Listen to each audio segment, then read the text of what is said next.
Hello everybody, this is Mrs. Moran and we're back to talk about multiplicative comparisons again this week.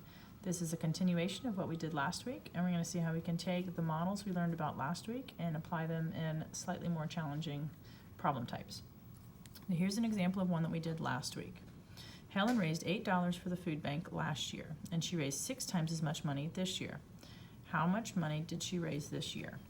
So one thing that's really important for us to do is to make sure that we're organizing our work and labeling our model. So our two things that we're comparing here are not people this time, but we're looking at how much money she made last year and this year. So I'll label one of them last year, and one's going to be for this year. Okay, so is there any amount that I'm given that it tells me straightforward? I know the total already. And I know the amount from last year. So she raised $8 last year. That's a given total, and we'll say that that is complete for last year. For this year, she raised 6 times that amount. So we're going to take this same amount, and we're going to show that it is going to be more this year, and then it's going to be 6 times the amount more. I'll fill in 8 in each one of those boxes. And so what we're looking for is how much she raised this year. I want to know how much all of this is. So how much is that from here to here? This is the value that we're looking for.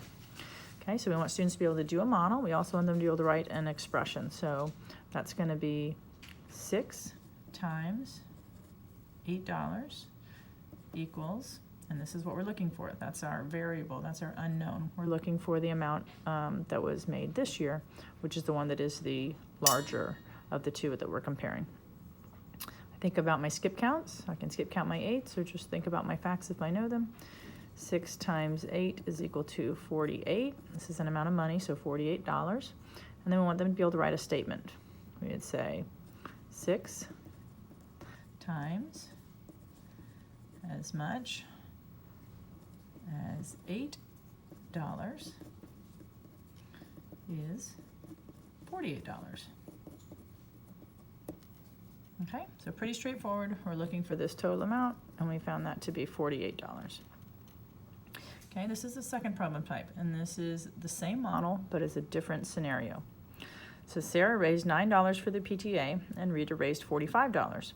How many times as much money did Rita raise as compared to Sarah? So this time we're looking at 2 different people. Again, important to label my work. One of them is Sarah, and the other one is Rita. Okay, do I know any quantity for sure? I know Sarah raised 9. It tells me that right away. I'll use that to stand for her total value. And Rita raised $45. So this time they're telling me. I already know how much both of them raised. So what must the question be? Well, I know this is larger, so I'm going to make my model longer. That's really what a bar model is showing, is that this number is larger compared to that one. It's already told me that this is $45. What I don't know, what we're looking for is how many am I going to split this into? How many times multiplied 9 does it take to make 45? How many of these 9s are going to be repeated until we get to 45? To write an expression, we're going to do some number of times $9 equals that 45. Okay, I think about my facts, skip count my 9s, think division here or inverse operations working backwards.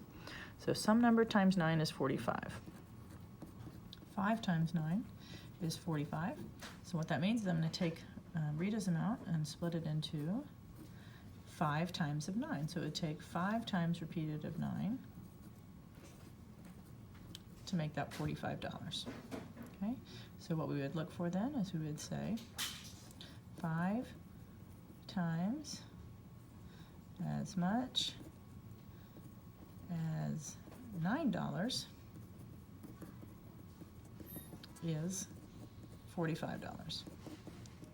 Okay, so up here we were looking for this amount. We were looking for this larger amount. Down here we already know the 9 and 45. What we were looking for is how many times did I multiply that? Okay, sorry I was out of the picture a little bit there. All right, and then the third problem type, Max raised $24 for the animal shelter, which was 3 times as much money as Tony raised. How much money did Tony raise? Okay, so we're going to label this as Max and Tony, 2 different people. We're going to think about the numbers that we know. This is where we need to be really careful. Students will look at this and sometimes see 24 and 3 and times and just multiply them together. But in this case, we are given Max's who raised 3 times the amount. Max has more than Tony, and he has 3 times the amount. Okay, so how much was Max? Max was 24 for all of this together, from here to here. So we need to go back and think about what number is going to go in each one of these boxes so that 3 of them is going to be in each box, which would also then be Tony's value. Okay, so I'm thinking of 3 times of some number equals 24. Okay, so what number am I going to put in here? 3 times 8. Which means altogether 3 times 8 is 24 for Max, which we were told. What we're looking for is how many Tony had. He would be one of those. Okay, so that's going to be 3 times of 8 is 24. If I'm going to write out my statement, that is 3 times as much as $8 is 24. So this time we weren't looking for the times and we weren't looking for the 24, we were looking for this other factor. How much money did one of these children raise? Okay, these are our 3 problem types, and these are the only kinds of questions that are going to be on our math test. Students being able to model, write an expression, and be able to write a statement of words that matches the meaning of the expression. Okay, so again, 3 problem types.